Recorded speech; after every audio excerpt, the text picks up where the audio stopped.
Yeah, masculinity. What makes me an expert on that? Well, I wouldn't consider myself an expert, but let me tell you, my friends, I had quite the journey. Because once there was a time where I looked like this.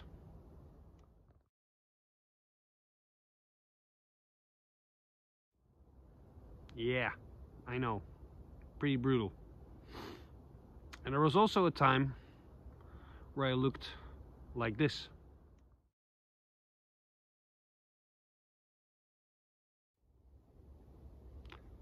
You might say, well, you looked really soft, you looked really friendly.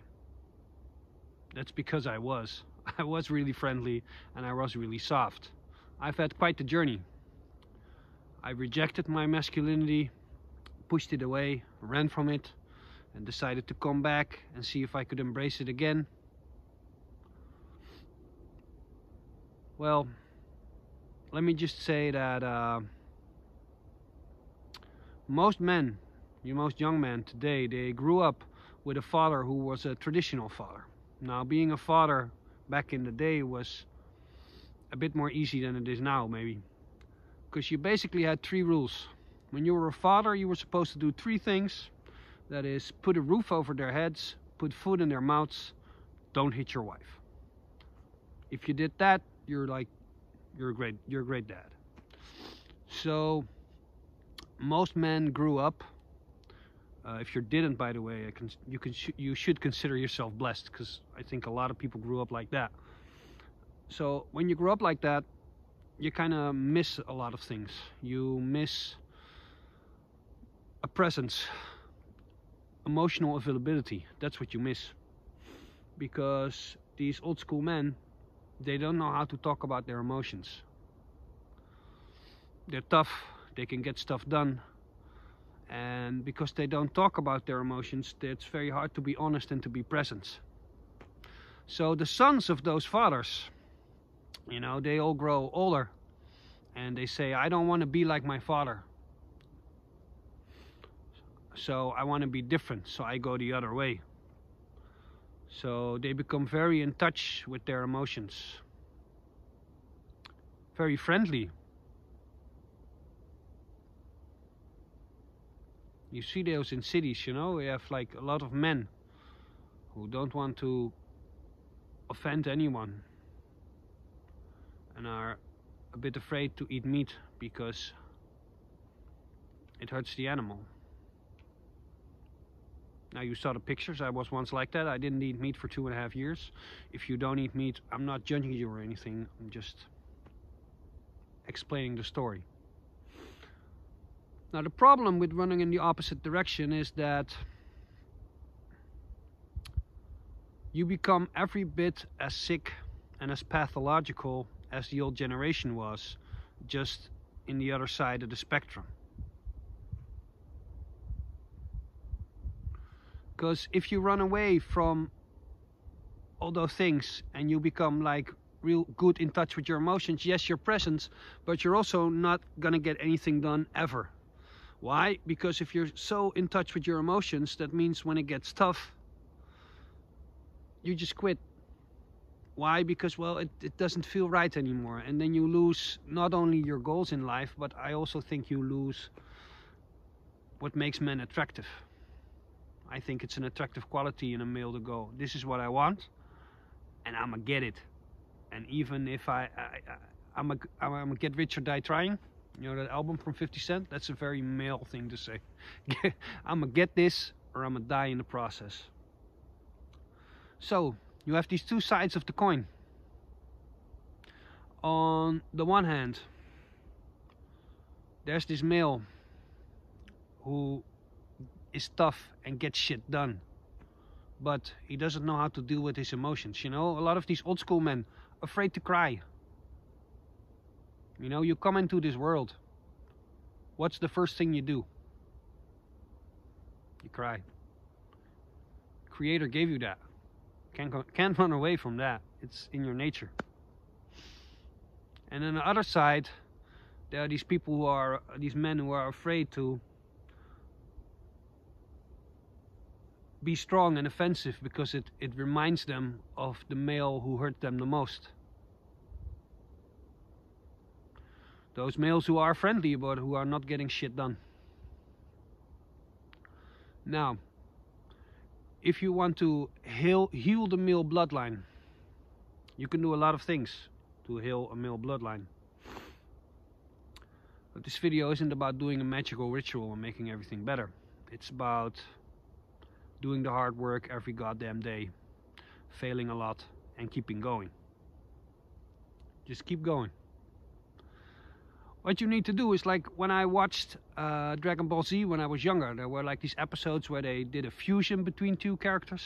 Anybody watch this? They did a fusion between Goku and Vegeta, and it became Gogeta. Some crazy shit like that. You need, at the one hand, you need the Boomer, and on the other side you need like the Soy Boy, and you need to do like double Kaioken power fusion move, and then you can integrate them. Because that's the only way, I think, as men, that we can be leaders and that we can be powerful. And that's the only way we can be of proper service to our family, to our wives, to our tribe, and to society as a whole. Because that's what this is all about. People think like masculinity is about a lot of things. It is about becoming the best version of yourself and becoming powerful, but you do that to make it better for your family.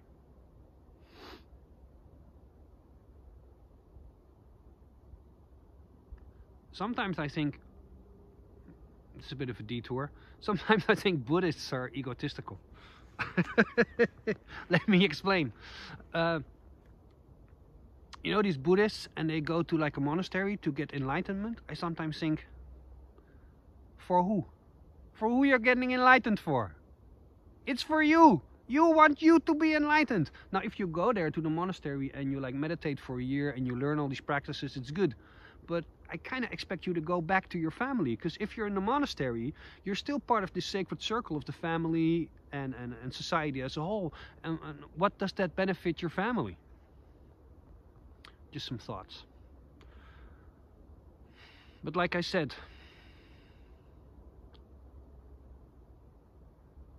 your strength and your masculinity should serve the greater good, not just yourself. And I believe men should be strong, and it's not just a physical thing. No, it's good to be friendly, and it's good to be soft, and it's good to have in touch with your emotions, but I never heard a mother pray to her God, "Oh God, please give me a weak son." Nobody prays like that. There's no girl, 15-year-old, "Oh God, please send me a weak boyfriend." Well, maybe some of them do. But like in general, you know, we should be strong. And I think the best way to do it is not to go the old way and not go in the complete opposite direction as well. I'm gonna give you one example from my personal life. What happens when you go the opposite direction. I grew up with a guy, and his father was a big dick. Was a big dick. No, had a big dick. And he used to beat his mother. Now, when you're a young boy, you love your mother dearly. When you see her get hit, that makes a big impact. So he, from an early age on, said, "I will not be like the man I hate the most. I will not be like my father." Okay, that's good.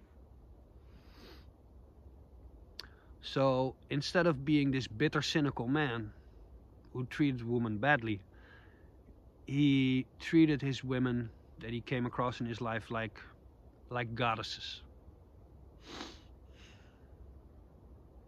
Can you imagine how that turned out? Not too good.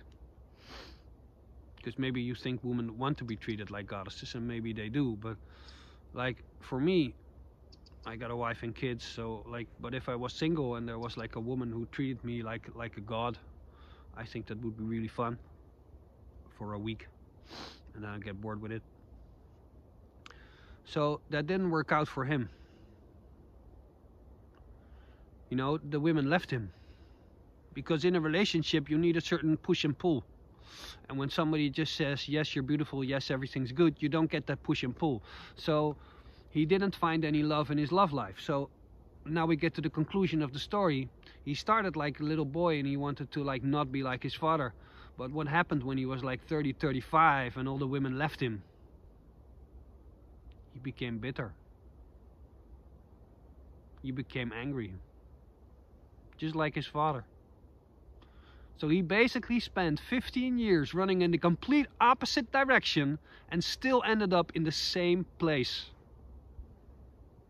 So maybe that's a good example. So I want to thank you for sticking with me through this whole video. I'm having a new selfie stick and it's a bit wobbly and shaky. Thank you for watching, and I'll see you next time. Bye bye.